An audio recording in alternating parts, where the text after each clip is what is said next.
Dicen que el silencio de una mujer puede significar dos cosas: o está cansada, o ya despertó. Y ese día, en una oficina elegante en Lisboa, Inés Costa despertó. Ricardo Almeida, su esposo durante 7 largos años, se sentó frente a ella como si estuviera negociando la compra de un coche usado. Traje italiano, reloj suizo, sonrisa arrogante. Todo él era una exhibición de éxito que, según él, ella no merecía presenciar. En cambio, Inés vestía un simple vestido rosa pálido, con el cabello oscuro cayéndole suavemente sobre los hombros. No tenía joyas, no tenía maquillaje elaborado, no tenía nada que llamara la atención, excepto una calma tan extraña que hacía incomodar hasta a los cuadros colgados en la pared. El despacho olía a cuero caro, a libros que nadie abría y a decisiones frías tomadas como transacciones bancarias. Pero ese día, algo muy diferente estaba a punto de ser firmado. El abogado, sudando como si el aire le pesara, repasaba los términos del divorcio. Inés no pedía casa, no pedía pensión, no pedía una parte de las cuentas, ni un centavo. Solo pedía firmar y marcharse. Ricardo casi quería reír. «¡Qué suerte tengo!», pensaba. «Por fin podré vivir mi vida sin este estorbo». Lo que Ricardo no sabía era que, mientras él celebraba su libertad, Inés había comenzado la suya. Cuando ella firmó la última hoja y dejó su alianza sobre la mesa, el anillo hizo un pequeño sonido metálico, como un campanazo que anunciaba el final y el principio. Pero fue su mirada lo que descolocó a Ricardo. No había enojo, no había llanto, no había rencor. Había algo más peligroso: serenidad. Ella sabía algo que él no, y ese algo estaba a punto de cambiarlo todo. En los 7 años que estuvieron casados, Ricardo jamás se interesó por conocerla realmente. No sabía cuál era su color favorito, no sabía que ella escribía poesía cuando él se dormía, no sabía que guardaba cuadernos llenos de dibujos escondidos en el fondo del closet, no sabía que la mujer que él creía sumisa tenía alma de artista, de soñadora. Para Ricardo, ella era útil, no molesta, siempre disponible, nunca exigente, la esposa perfecta. Lo que nunca entendió fue que la perfección que él veía era el reflejo de todo lo que ella había sacrificado por miedo, por soledad, por sobrevivir. Desde que la madre de Inés murió cuando ella tenía 18 años, su vida había sido una cadena de silencios. Llegó a Lisboa con 300 euros y un corazón lleno de incertidumbre.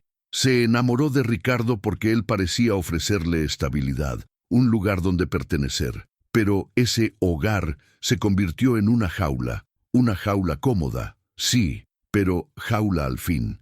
Cuando Inés salió de la oficina del abogado, caminó 3 cuadras sin ver realmente hacia dónde iba. Todo a su alrededor parecía más nítido, como si hubiera salido de un túnel después de años. Sacó su celular, marcó un número que no necesitaba buscar y dijo, con voz suave: «Ya está». Colgó. Respiren profundo. Esa llamada era la chispa de una historia que Ricardo nunca imaginó. 10 minutos después, un Mercedes negro se detuvo junto a ella.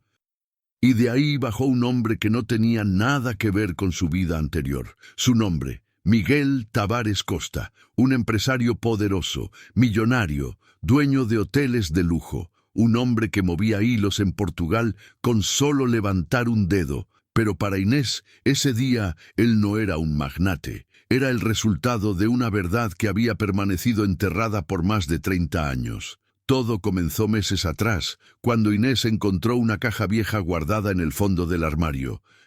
Entre papeles amarillentos había una carta que nunca llegó a su destino. Estaba firmada por Rafael Costa, el hombre que habría sido su padre, el hombre que murió en Brasil sin saber que tenía una hija. Inés nunca lo conoció, nunca tuvo esa oportunidad. Pero esa carta, escrita con urgencia y ternura, hablaba de amor, de planes, de esperanza, y hablaba de un hermano menor, Miguel. El hombre que ahora estaba frente a ella, abriendo la puerta del auto, mirándola con los mismos ojos café que ella veía cada mañana en el espejo. Ese día, cuando el Mercedes se detuvo a su lado, Inés no sintió miedo, sintió pertenencia. Por primera vez en su vida, Miguel no solo la recibió, la abrazó, como quien abraza un milagro. Mientras Inés comenzaba una nueva vida que él ni siquiera sospechaba, Ricardo abría champaña con su amante de 25 años, una joven estagiaria con la que se sentía poderoso. Creía que Inés estaba llorando en algún departamento barato, empacando su ropa y preguntándose cómo sobreviviría. Nunca imaginó que, 3 semanas después, la vería en la portada de todas las revistas, y menos aún del brazo de uno de los hombres más ricos del país. Era sábado por la mañana. Ricardo estaba en la cocina del departamento de su amante, hojeando una revista sin mucha atención, más por costumbre que por interés, hasta que escuchó un grito. «¡No puede ser!», dijo ella, con los ojos bien abiertos. «¿No es tu exesposa?». Ricardo se dio la vuelta molesto, listo para ignorar cualquier comentario sobre Inés. Pero cuando vio la portada, el color se le fue del rostro. Ahí estaba ella, Inés. Pero no la Inés que él conocía, apagada, discreta, con la mirada perdida. Esta Inés parecía otra persona. Vestido rojo, el cabello suelto, brillante, sonrisa amplia. Se veía viva, se veía feliz. Se veía poderosa, y del brazo de Miguel Tavares. El titular era casi un puñetazo, el millonario más codiciado de Portugal, captado con su misteriosa nueva acompañante. Ricardo sintió que algo se rompía por dentro. No era amor, no era nostalgia, era su ego sangrando. «¿Sabías de esto?», preguntó la amante, con el tono venenoso de quien huele drama, porque por primera vez se dio cuenta de algo que nunca había considerado posible. Él no sabía nada de la mujer con la que estuvo casado 7 años. Esa noche, incapaz de dormir, Ricardo le escribió un mensaje a Inés. Le preguntó si era verdad, si había tenido una relación con Miguel mientras aún estaban casados, si todo había sido un plan, una jugada, una farsa. Le dolía más la idea de ser engañado que cualquier traición real. Porque en su mente, él era el maestro del juego, no la otra persona. 20 minutos después llegó la respuesta, corta, fría, letal. «Mi vida ya no es asunto tuyo, te deseo lo mejor». No había insultos, no había explicaciones, no había drama. Ese mensaje fue como un espejo puesto frente a él. Inés se había ido, no solo de su casa, también de su vida. Y lo peor, se había ido sin mirar hacia atrás. Mientras Ricardo se revolcaba en su veneno interno, la prensa hizo lo que mejor sabe hacer, exagerar. Durante días, los titulares hablaron de la misteriosa mujer que conquistó al hombre más rico. Las redes se llenaron de comentarios. «Es una cazafortunas. Seguro se le pegó por interés. ¡Qué lista!», agarró al bueno. Inés, del otro lado, veía todo con una mezcla de incomodidad y agotamiento. Ella sabía que no podía dejar que esa narrativa creciera. Ni por ella, ni por su madre, ni por el padre al que nunca conoció. Miguel también lo entendía, así que decidieron hacer algo que cambiaría la historia completa. Unos días después, convocaron a una conferencia de prensa en la sede del grupo hotelero de Miguel. Cámaras, micrófonos, periodistas, hashtags por todos lados. Miguel tomó el micrófono, respiró hondo y dijo: «Quiero aclarar un malentendido que se ha hecho demasiado grande. La mujer que han visto conmigo en las últimas semanas no es mi pareja sentimental, es mi familia». El murmullo fue inmediato. «Su nombre es Inés Costa. Es la hija de mi hermano Rafael. Es mi sobrina». Silencio, flashazos, miradas incrédulas. Ahí, frente al país entero, Miguel contó la historia que Inés por años no supo de sí misma. Un amor que no pudo ser, una carta nunca enviada, una hija que creció sin padre, una verdad perdida entre fronteras y ahora encontrada. Por primera vez, los medios ya no hablaban de la misteriosa novia, ahora hablaban de otra cosa. la hija desconocida de Rafael Costa, la sobrina perdida del Imperio Tavares, la mujer que pasó de mesera a heredera. Inés aceptó dar una sola entrevista a una periodista seria, no por fama, sino para poner límites. En esa entrevista no lloró para la cámara, no se vendió como víctima, no atacó a nadie, habló de su madre con amor, habló del padre con curiosidad y perdón, sin rencor. Habló de la pobreza, de los trabajos duros, de la soledad. Habló de un matrimonio donde se sintió pequeña, sin decir el nombre de Ricardo. Cuando le preguntaron, ¿te arrepientes de esos 7 años casada? Ella respondió, algunas experiencias no son para quedarte en ellas, son para entender quién no quiere ser nunca más. Esa frase se viralizó. Miles de mujeres comentaron cosas como, me vi reflejada. Yo también fui invisible en mi propia casa. ¡Qué valor para empezar de nuevo! Inés no solo estaba reconstruyendo su vida. Sin querer, estaba dándole voz a personas que llevaban años en silencio. Para Ricardo, cada nueva nota en Internet era una bofetada. En la oficina ya nadie hablaba de él como el director financiero exitoso. Ahora era ese güey que se divorció de la sobrina de Miguel Tavares sin saberlo. El que trató mal a la mujer que luego resultó heredar millones. El respeto que creía tener se evaporó. No ayudó que su jefe lo llamara a una reunión urgente. Ricardo entró a la sala de juntas con el mismo traje perfecto de siempre, tratando de mantener la apariencia. Ahí estaban el director general, el de recursos humanos y un abogado de la empresa. Las caras lo decían todo. Explicaron que los hoteles Tavares habían cancelado todos los contratos con la constructora. Oficialmente era una decisión estratégica. No oficialmente, todos sabían por qué. Y aunque no podían despedirlo legalmente solo por eso, la pérdida de un cliente tan grande los obligaba a reestructurar. Eso significaba algo muy simple. Su puesto ya no era necesario. Le ofrecieron una indemnización y la posibilidad de renunciar por mutuo acuerdo para no manchar su currículum. Ricardo, con la mano temblando igual que la de Inés al dejar la alianza, firmó. Salió de la empresa con una caja de cartón con sus cosas. Las mismas calles que antes caminaba con orgullo ahora lo veían pasar como a cualquier otro. Por primera vez en su vida, sintió lo que Inés había sentido tanto tiempo, ser invisible.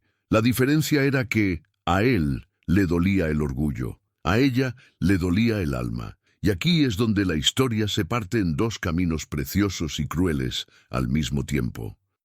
Mientras Ricardo se iba quedando sin trabajo, sin prestigio, sin amante, porque sí, ella también se fue cuando vio que ya no había viajes, regalos, ni restaurantes caros. Inés hacía exactamente lo contrario. No se quedó sentada recibiendo dinero. No se convirtió en la sobrina mantenida. Miguel le ofreció opciones: estudiar, trabajar, emprender. Ella escogió trabajar en el grupo hotelero, pero no en una oficina cómoda sin hacer nada, sino en el área creativa. Retomó lo que siempre había amado, el diseño. Empezó a participar en proyectos de interiores para hoteles boutique. Al principio dudaba. ¿Y si no soy tan buena como pienso? ¿Y si solo me tienen aquí por el apellido? Pero cada vez que proponía una idea y el equipo la aplaudía, cada vez que veía una habitación transformada con su toque, cada vez que un huésped comentaba algo positivo sobre el ambiente, algo dentro de ella se rearmaba. Poco a poco dejó de caminar encorvada. Empezó a hablar más fuerte, a decir no cuando algo no le parecía, a mirar a los ojos sin bajar la mirada. La mujer que Ricardo había aplastado ya no existía. En su lugar estaba surgiendo alguien nueva, una Inés completa. Inés comenzó a transformarse desde adentro. Su postura, antes tímida, ahora tenía firmeza. Su voz, antes suave y casi inaudible, empezó a tener peso. Y lo más importante, sus ojos, los mismos ojos café de su padre, que siempre parecían apagados, ahora brillaban.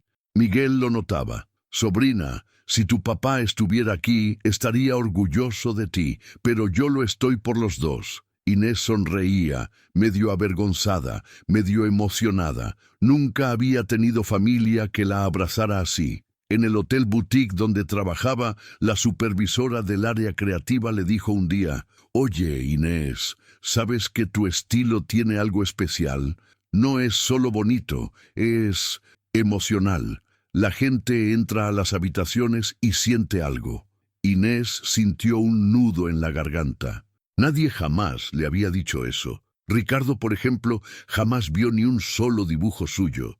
Y si lo vio, nunca le importó. Ahora estaba siendo valorada, escuchada, tomada en cuenta. No por su apellido recién descubierto, no por Miguel, sino por ella. Era la primera vez en mucho tiempo en que el mundo no la empujaba hacia atrás, la empujaba hacia adelante. Poco después, Miguel le propuso algo que cambió su vida. «Sobrina, ¿por qué no retomas tu carrera? El diseño siempre fue lo tuyo.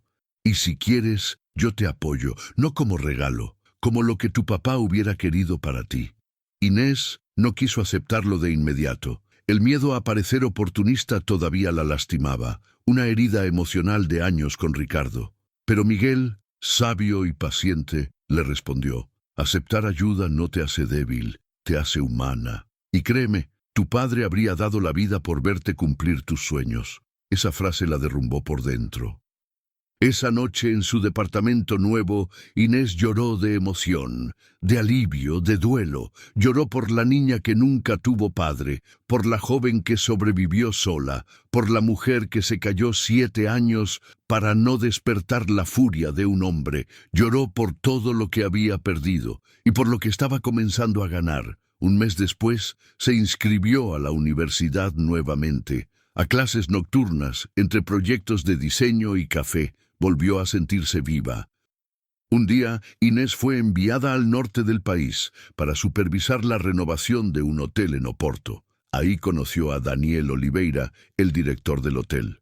Un hombre de 40 años, con mirada tranquila, hablar pausado y un sentido del humor suave, sin necesidad de gritar para llamar la atención. Era completamente distinto de Ricardo. La primera vez que hablaron fue por un desacuerdo en la elección de colores para el lobby. Daniel insistía en tonos cálidos. Inés apostaba por algo más fresco.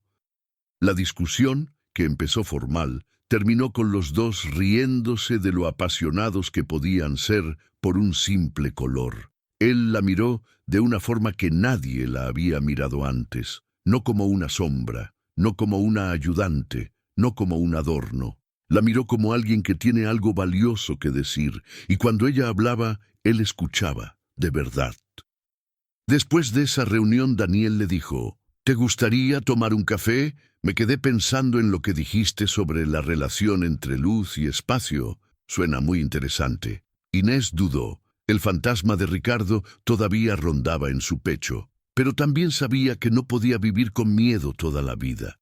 Así que aceptó. Lo que empezó como un café se convirtió en una larga conversación. Lo que fue una conversación se convirtió en una cena. Y lo que fue una cena se convirtió en ganas de volver a verse. A diferencia de Ricardo, Daniel no se impresionó cuando descubrió quién era Miguel. No le interesaban los millones, solo le interesaba ella. «No eres especial por tu apellido», le dijo una vez. «Eres especial porque tienes alma de artista. Y eso no se compra».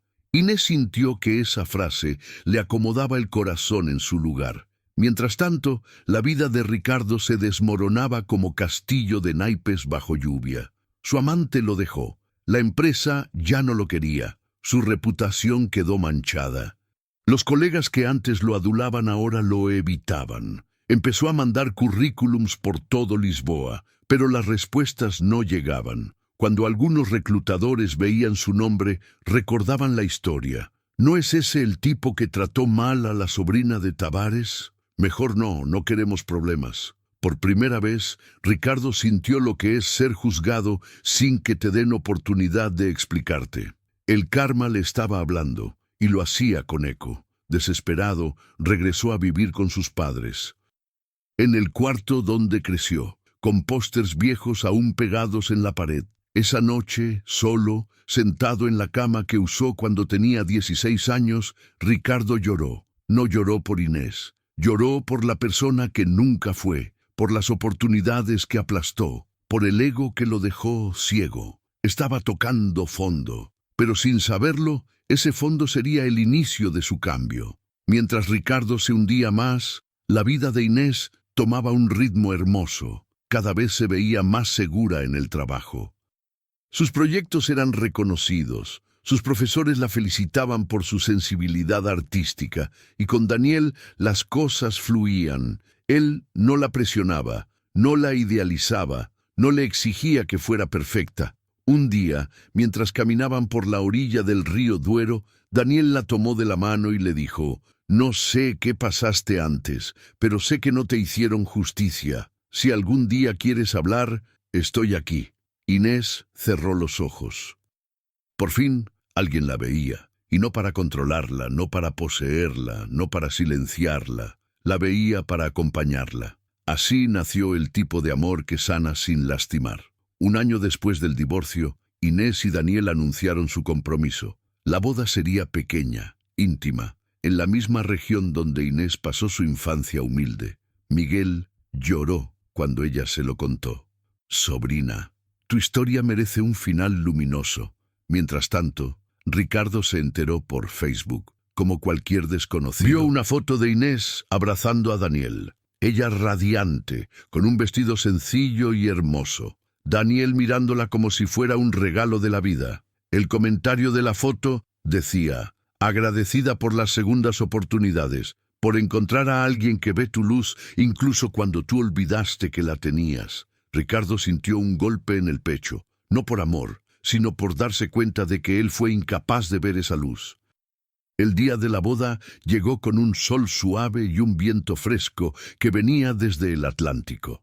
La ceremonia sería en una pequeña quinta en la Costa Miñota, rodeada de naturaleza, flores silvestres y el sonido del mar golpeando las rocas a lo lejos.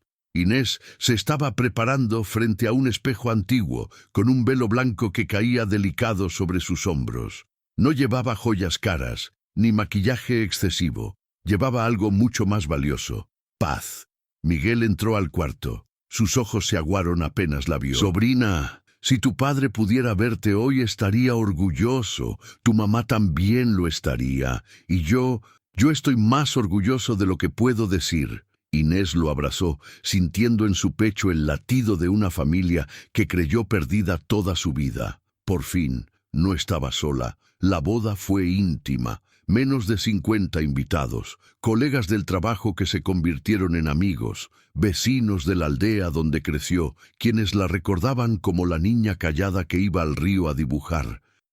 La familia de Daniel, cálida, acogedora, orgullosa de recibirla, nada de lujos exagerados, nada de prensa, nada de apariencias, solo momentos reales. Cuando Miguel la llevó al altar, Inés sintió que ese camino que recorría paso a paso no solo la llevaba hacia un matrimonio, la llevaba hacia una vida que ella construyó con coraje. Daniel la miró con una ternura tan profunda que casi le hizo temblar las piernas. Cuando tomó sus manos, le dijo algo que ella nunca olvidaría: «Voy a verte siempre.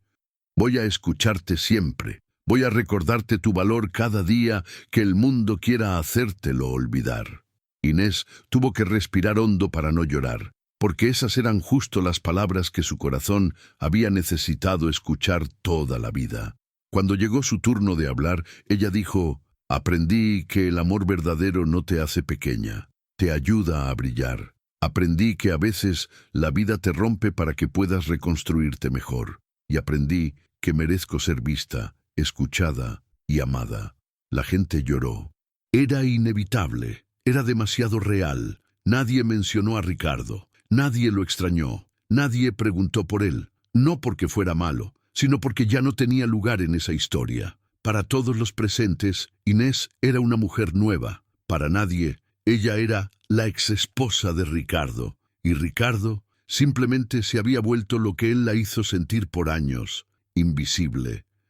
Mientras Inés daba uno de los pasos más importantes de su vida, Ricardo estaba en un cuarto pequeño, en casa de sus padres, intentando ignorar el dolor. Pero la curiosidad lo traicionó. Entró a internet, buscó el nombre de Inés, y lo primero que vio fue la fotografía de su compromiso, ella con Daniel, sonriendo de una forma que él nunca le conoció, un brillo en los ojos que nunca vio cuando estaban juntos. Una felicidad que él jamás fue capaz de darle. Sintió una punzada en el estómago. No por celos, sino por algo mucho más cruel, la claridad. La claridad de darse cuenta de que estuvo al lado de una mujer extraordinaria, y la trató como si no valiera nada. Esa noche lloró, pero no por ella, por él, por el hombre que fue, por el hombre que no supo ser.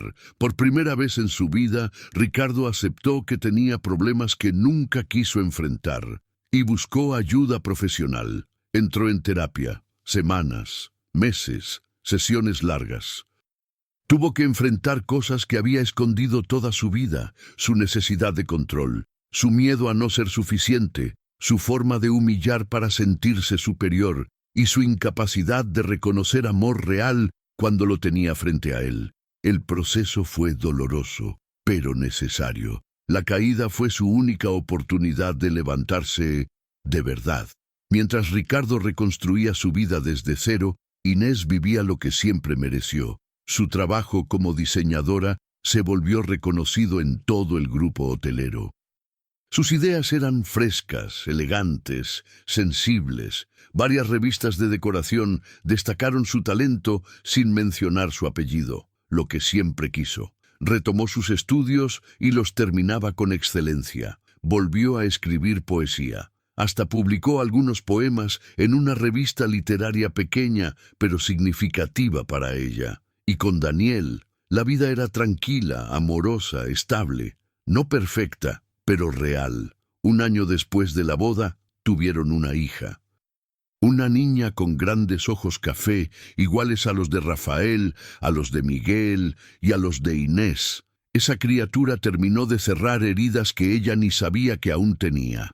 3 años después del divorcio, Inés recibió una carta sin remitente. Cuando la abrió, reconoció la letra al instante. Era de Ricardo. La carta no pedía perdón, no buscaba acercarse de nuevo, no intentaba justificarse. Era algo más maduro. Ricardo le contaba que llevaba 2 años en terapia, que había enfrentado demonios que nunca supo que tenía, que por fin entendió lo que significaba tratar a alguien como si fuera invisible, que ahora trabajaba en una pequeña empresa familiar que le había dado una segunda oportunidad.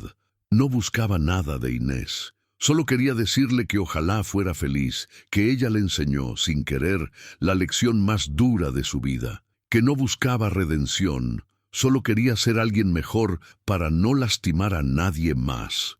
Inés leyó la carta 3 veces. Luego la guardó en una caja con otras cartas importantes, la de su padre, las primeras notas de amor de Daniel, la invitación de su boda. No respondió, no porque guardara rencor, sino porque ya había encontrado paz. El silencio que no fue rendición, fue renacimiento. Cada mañana la luz del sol entraba por la ventana de la casa frente al mar donde vivía con su familia. Y cada mañana Inés sabía que ese silencio con el que dejó el matrimonio no fue derrota, fue libertad. Fue el primer paso hacia la vida que siempre mereció, la vida después del renacimiento. Muchos creen que cuando una persona supera su pasado, la historia termina. Pero no, las heridas profundas no se cierran de un día para otro. La paz verdadera se construye, se trabaja, se cuida. La segunda parte de la historia de Inés no es sobre venganza, ni sobre Ricardo, ni siquiera sobre el dinero o los hoteles. Es sobre el segundo capítulo de una mujer que aprendió a vivir sin miedo. Es sobre cómo una vida tranquila puede ser más poderosa que cualquier triunfo público, y sobre cómo cerrar ciclos sin odio es uno de los actos más fuertes que existen. Aquí empieza la nueva etapa de Inés Costa, la etapa donde el pasado deja de doler y empieza a enseñar. Después del nacimiento de su hija, la vida de Inés tomó un ritmo más suave, más humano. No había lujos exagerados, no había cámaras buscando su rostro, no había chismes ni titulares. Solo mañanas con olor a café, risas de bebé y el sonido del mar entrando por la ventana. La pequeña, llamada Amelia, tenía la serenidad de su madre y los ojos cálidos de la familia Costa. Desde el primer día, Miguel se convirtió en un tío baboso, el tipo de hombre que compraba juguetes inútiles solo para escucharla reír. Si tu papá hubiera vivido, se volvería loco con esta niña, decía Miguel, moviendo la carriola con orgullo. Inés sonreía, esta vez sin tristeza. Había aprendido que la ausencia puede doler, pero también puede inspirar. No es solo talento, es coraje. Mientras Amelia crecía, Inés también seguía creciendo. Su trabajo en el grupo hotelero se volvió cada vez más importante. Ya no era la que ayudaba en decoración, era la encargada de diseño de interiores de varios hoteles boutique. Revistas especializadas empezaron a buscarla. Querían entrevistarla, tomarle fotos, hablar sobre su ascenso meteórico. Pero Inés siempre decía lo mismo. No quiero entrevistas, quiero trabajar. Dejó claro desde el principio que su valor no venía del apellido, venía del esfuerzo. Cada proyecto que entregaba era impecable. Cada espacio que diseñaba tenía una historia. Y cada decisión que tomaba llevaba un pedazo de la niña que dibujaba escondida. La joven que nunca fue escuchada, la mujer que renació. Uno de sus profesores universitarios dijo un día: Inés, tú no solo decoras habitaciones, tú creas emociones. Ese comentario se volvió su lema. Mientras Ricardo había sido ruido, control, presión, Daniel era silencio cálido, compañía suave, apoyo constante. Su relación era sencilla, sin juegos, sin dudas, sin la necesidad de demostrar nada. Daniel trabajaba como gerente del hotel en Oporto, así que pasaban temporadas viajando entre el norte y Lisboa, acomodando horarios para estar juntos. No era perfecto, pero funcionaba porque ambos querían que funcionara. Una noche, mientras Amelia dormía y ellos cenaban en la terraza, Daniel le tomó la mano. Inés, gracias por dejarme entrar en tu vida. A veces me pregunto si te hubiera conocido antes. Ella negó suavemente. No, tenía que pasar lo que pasó, para aprender a elegir mejor. Daniel sonrió con una mezcla de tristeza y ternura. Y yo agradezco que me hayas elegido a mí. Ese era el amor real, el que no necesita gritar, el que no exige, el que acompaña. Aunque todo iba bien, nadie se libra de momentos difíciles. Cuando Amelia cumplió 1 año, Inés sintió una sensación extraña, no tristeza, pero sí un vacío pequeño, como una puerta entreabierta hacia el pasado. Era normal, la psicóloga se lo había dicho. Cuando una persona que sufrió abuso emocional se convierte en madre, suelen aparecer viejas sombras. No porque no hayas sanado, sino porque ahora quieres que tu hija jamás viva lo que tú viviste. Inés lo entendía y abrazaba ese miedo. Porque no se puede sanar lo que se ignora. Con el apoyo de Daniel y Miguel, entró a terapia y ahí descubrió algo liberador. Tu valor nunca estuvo en duda. Lo dudaste porque alguien te convenció de eso, pero ahora tú decides qué crece dentro de ti, la herida o la fuerza. Inés eligió la fuerza. Mientras tanto, Ricardo vivía algo muy distinto. Su vida no era un desastre total, pero tampoco era cómoda. Trabajaba en una pequeña empresa familiar donde nadie sabía ni le importaba su pasado. Ahí tuvo que aprender cosas que nunca imaginó. Pedir ayuda, aceptar errores, escuchar críticas, trabajar en equipo, dejar de ver a los demás como herramientas. Sus compañeros no le tenían miedo. Y eso, aunque dolía, era un alivio. En terapia, Ricardo descubrió capas de sí mismo que siempre había evitado. Su necesidad de ser admirado, su incapacidad de aceptar vulnerabilidad, su terror infantil a ser insuficiente. Poco a poco fue dejando de justificarse, de culpar, de inventar historias donde él era el héroe. Por primera vez estaba siendo honesto, y esa honestidad, aunque le dolía más que cualquier despido, Era el principio de su verdadera transformación. Pero aún se reflejan. Lo irónico es que, aunque Inés ya no pensaba en Ricardo, algunas cosas que él había destruido aún necesitaban reconstrucción. La psicóloga le explicó: el trauma no es la persona, el trauma es lo que te dejó esa persona. Y parte de sanar era aceptar que el pasado no podía cambiarse, solo podía resignificarse. Por eso, aunque su historia ya no se cruzaba con la de Ricardo, sus procesos, cada uno por su lado, estaban conectados de una manera profunda. Ella aprendía a confiar de nuevo, mientras él aprendía a no destruir lo que toca. Después de empezar terapia, Ricardo comenzó a notar cosas que antes le parecían insignificantes. En su nuevo trabajo, nadie lo admiraba por su reloj caro ni por sus trajes. Era un empleado más. Si hacía las cosas bien, lo felicitaban. Si hacía las cosas mal, se lo decían sin rodeos. Y aunque al principio lo tomó como un ataque personal, pronto entendió algo que jamás había considerado. Así debería haberse comportado él con todos. Esa realidad lo golpeó tan fuerte que un día, saliendo de terapia, se quedó sentado en su coche durante media hora, respirando hondo, tratando de procesar el peso de esa frase. Lo que más le dolía no era la caída social, ni la pérdida de dinero, era darse cuenta de la persona que había sido, de cómo trató a Inés, de cómo se permitió vivir sin mirar a nadie más que a sí mismo, de cuántas veces la hizo sentir pequeña, silenciosa, sin valor. ¿Cómo pude ser así?, le preguntó al terapeuta. Porque nadie te enseñó a ser de otra manera, respondió él, pero ahora lo estás aprendiendo. Esa respuesta, simple y cruda, fue una chispa de esperanza.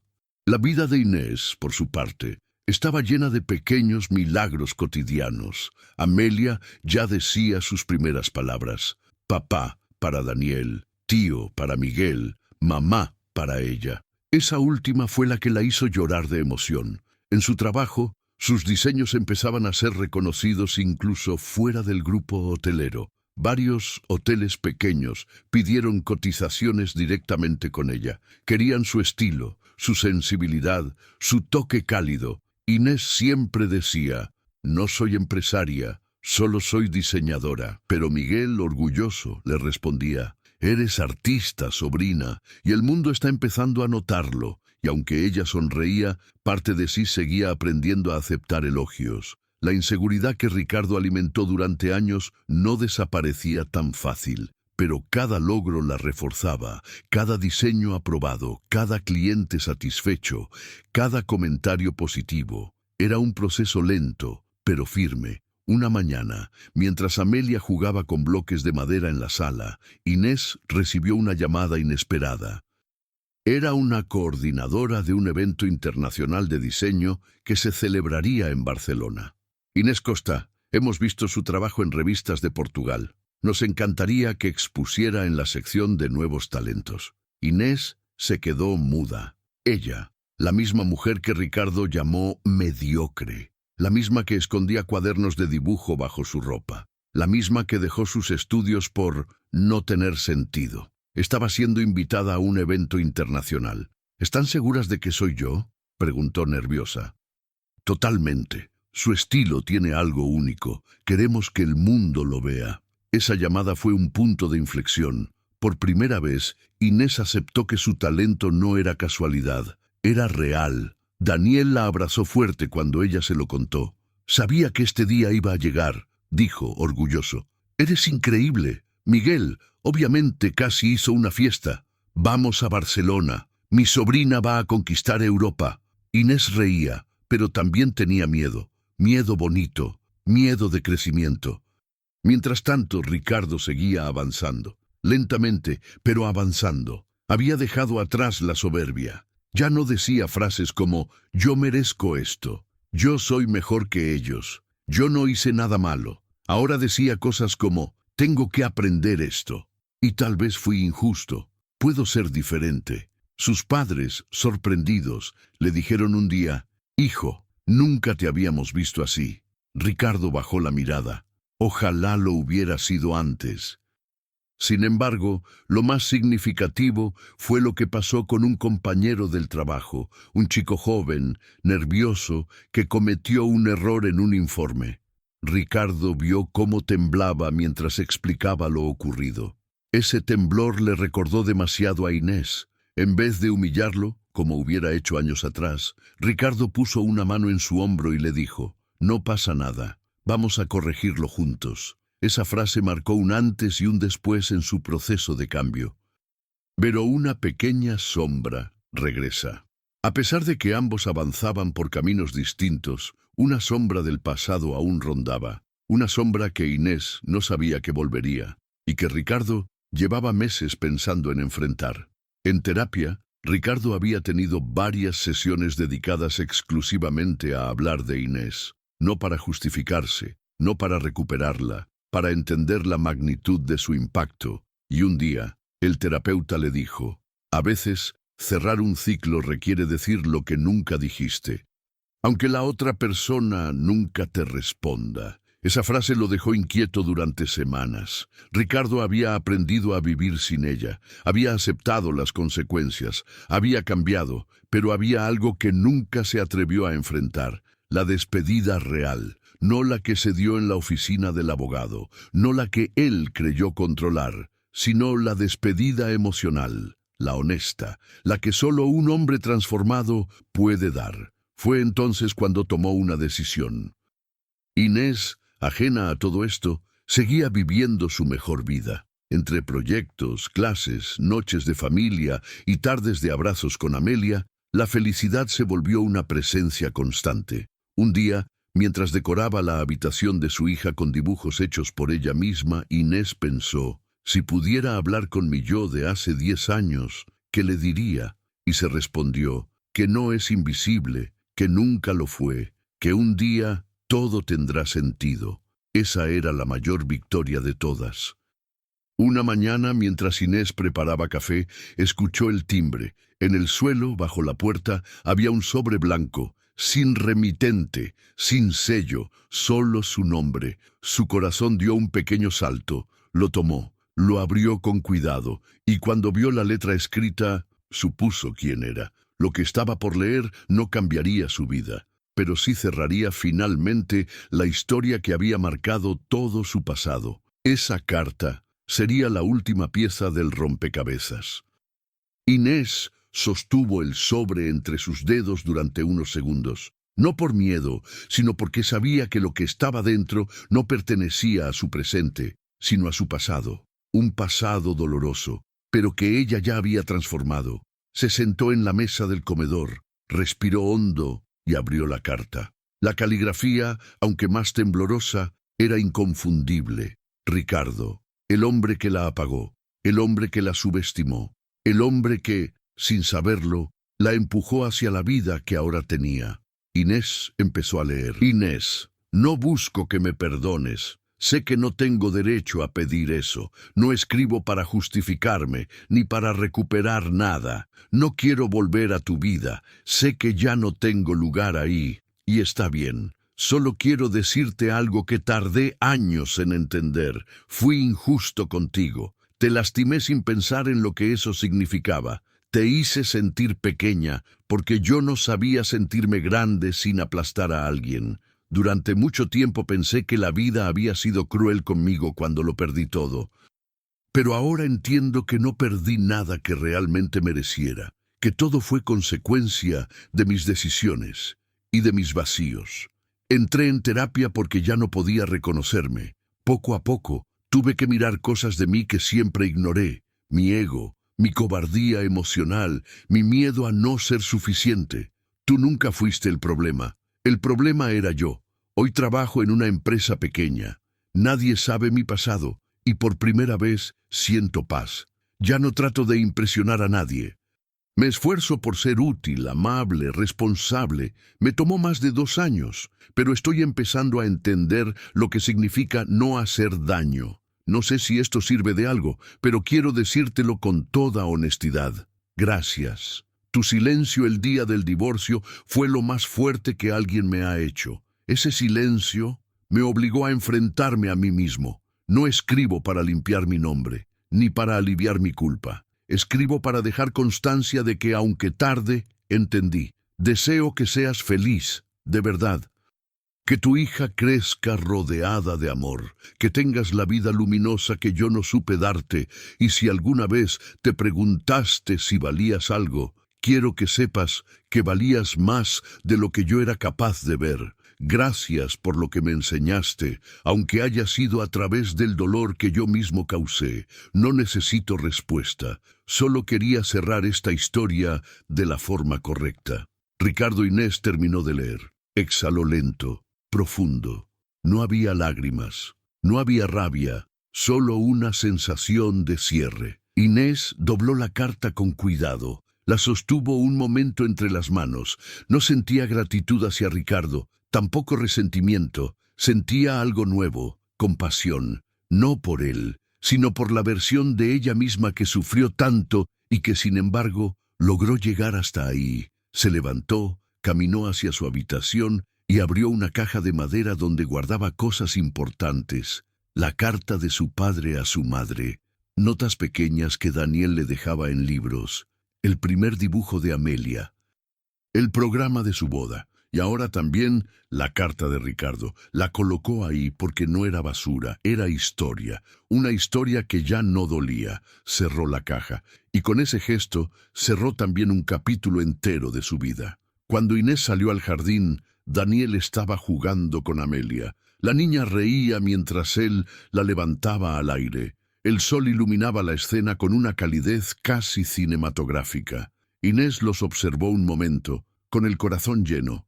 Ahí estaba su presente, ahí estaba su vida nueva. Ahí estaba lo que ella había construido desde cero, con fuerza, con amor, con humildad. Daniel la vio y sonrió como siempre lo hacía, con una mezcla de admiración y ternura. «¿Qué pasó?», preguntó, notando que ella estaba pensativa. «Nada malo», respondió ella. «Solo cerré una puerta».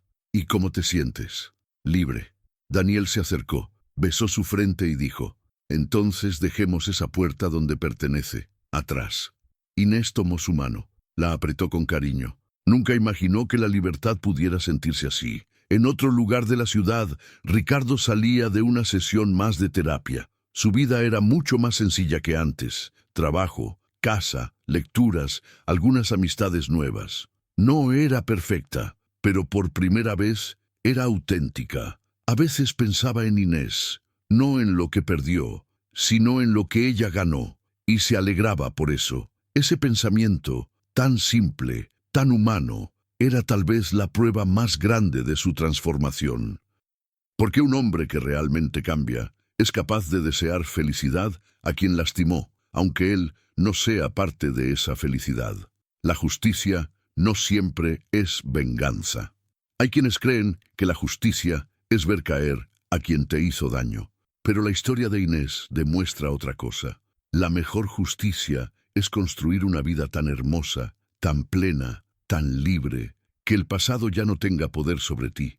Inés no venció a Ricardo, no lo destruyó, no lo humilló, simplemente se eligió, y al hacerlo, a sí misma, encontró todo lo que la vida le debía: una familia, un amor real, un propósito, una voz propia. Ese es el verdadero triunfo. Cada mañana, la luz entra por la ventana de la casa frente al mar. Amelia corre por la sala riendo. Daniel prepara café. Miguel pasa a visitarlos con algún juguete exagerado. Y cada mañana, Inés recuerda algo. El silencio con el que aceptó su divorcio no fue rendición, fue valentía, fue renacimiento, fue el primer paso hacia la vida que siempre mereció. Una vida que ella misma construyó, ladrillo por ladrillo, abrazo por abrazo, diseño por diseño, hasta que su alma encontró su lugar en el mundo. Después de la carta, después del cierre, después de todas las heridas cicatrizadas y los capítulos que se cerraron, Inés comenzó a notar una transformación profunda. Por primera vez en su vida, su historia le pertenecía. Ya no era la esposa de Ricardo. Ya no era la mesera que estudió diseño. Ya no era la sobrina recién encontrada de un millonario. Era simplemente Inés Costa, mujer, madre, esposa, artista, profesional, humana, completa, sin pedir permiso, sin disculparse por existir. Esa libertad la acompañaba a todas partes. Cuando caminaba por la playa con Amelia, cuando trabajaba en un nuevo diseño, cuando se acostaba por la noche en los brazos de Daniel, cuando recibía mensajes de antiguos compañeros de clase admirando su éxito. La libertad era un susurro constante que decía: «Lo lograste». Un día, Inés recibió un correo inesperado de la universidad donde terminó sus estudios. Querían invitarla a dar una pequeña charla para los estudiantes de diseño. «No soy conferencista», pensó al principio, pero luego recordó todas las veces en que ella misma habría necesitado escuchar a alguien como ella. Aceptó. La charla fue sencilla, sin pretensiones. Una sala llena de jóvenes con brillo en los ojos, ansiosos por aprender, por crear, por soñar. Inés habló de inspiración, de arte, de sensibilidad, pero también habló de miedo, de renuncias, de silencios que matan, de amores equivocados, de caminos difíciles. Al final, una estudiante levantó la mano. «¿Qué fue lo más difícil para ti?». Inés sonrió con la serenidad de quien ya no teme responder. «Recordar todos los días que valgo y seguir creyéndolo aunque el mundo intente convencerme de lo contrario». Hubo un silencio y luego aplausos, porque a veces la verdad más simple es la más poderosa. Cuando regresó a casa, encontró a Miguel jugando ajedrez con Daniel en la terraza. «¿Cómo te fue, sobrina?». «Bien, mejor de lo que esperaba. Te dije que estabas lista», respondió Miguel con orgullo. Inés se sentó con ellos. El sol se ocultaba, pintando el horizonte de naranja y rosa. La brisa del mar traía ese olor salino que siempre la hacía sentir en casa. Mientras veía a Daniel reír y a Amelia intentar subir a la mesa del ajedrez, Inés pensó en algo importante. La vida no le quitó nada. Le enseñó, la preparó, la llamó a ser más fuerte. Ricardo fue parte de ese camino, sí, una parte dolorosa, pero también una parte necesaria para que ella guiara su vida hacia donde merecía estar. Y ahora, lo que antes era una herida, hoy era una cicatriz que no dolía. Una cicatriz que contaba una historia de victoria, un nuevo tipo de final. En otro rincón de la ciudad, la vida de Ricardo también había seguido adelante, no con lujos, no con poder, no con apariencias, con algo más real: tranquilidad. Había conocido a una mujer en la empresa donde trabajaba, no una historia romántica inmediata ni exagerada, una amistad, una compañía, una posibilidad. Lo mejor de todo, ella no lo hacía sentir débil, y él no buscaba sentirse superior. Era la primera vez que Ricardo se permitía un vínculo sano. Un día, en terapia, el psicólogo le dijo: «Se equivocó, pero trabajó para reparar lo que sí podía reparar, usted mismo. Eso también es dignidad». Ricardo no lloró, pero cerró los ojos y respiró profundo. Tal vez ese era su final correcto. No un castigo eterno, no una caída brutal, sino una vida nueva donde, aunque nunca sería perfecto, al menos ya no haría daño. Eso, en su mundo, era una victoria. Amelia crecía rodeada de amor. Todos decían que tenía los ojos de Inés, los mismos ojos de Miguel, los mismos ojos de Rafael. Inés solía cargarla y pensar: «Papá, aquí está tu nieta. ¿Ves? No estuvimos solos». Y aunque Rafael nunca la conoció, Inés sentía que su presencia vivía en esos pequeños detalles, en la forma en que Amelia observaba todo con curiosidad, en la sensibilidad que mostraba incluso de bebé, en el brillo que llevaba en la mirada. Era como si 3 generaciones de Costa estuvieran unidas en esa niña. Un día, mientras Inés caminaba por la playa al atardecer, sosteniendo a Amelia, pensó en la versión de sí misma que alguna vez se sintió rota. La mujer que lloraba en silencio en el baño. La mujer que dejó de estudiar porque alguien le dijo que no servía para nada. La mujer que vivió como sombra. Esa versión, aunque lejana, aún existía dentro de ella y merecía gratitud, porque gracias a esa Inés fuerte que resistió, ella logró llegar a donde estaba ahora. La vida, con todo su dolor y belleza, le había dado un regalo enorme, la oportunidad de renacer, y lo había hecho, la justicia que se construye con amor. Muchos buscan justicia como castigo, pero la verdadera justicia es vivir una vida tan plena, tan auténtica, tan luminosa que el pasado ya no puede tocarte. Inés no ganó destruyendo a nadie, ganó construyendo. Construyó una familia, una carrera, un hogar, una identidad, una paz profunda. La vida le devolvió lo que ella siempre tuvo dentro: valor, voz y un corazón indestructible. Cada amanecer frente al mar era un recordatorio. El silencio con el que dejó aquel matrimonio fue libertad, fue amor propio, fue destino y sobre todo fue el primer paso hacia la vida que siempre, siempre mereció.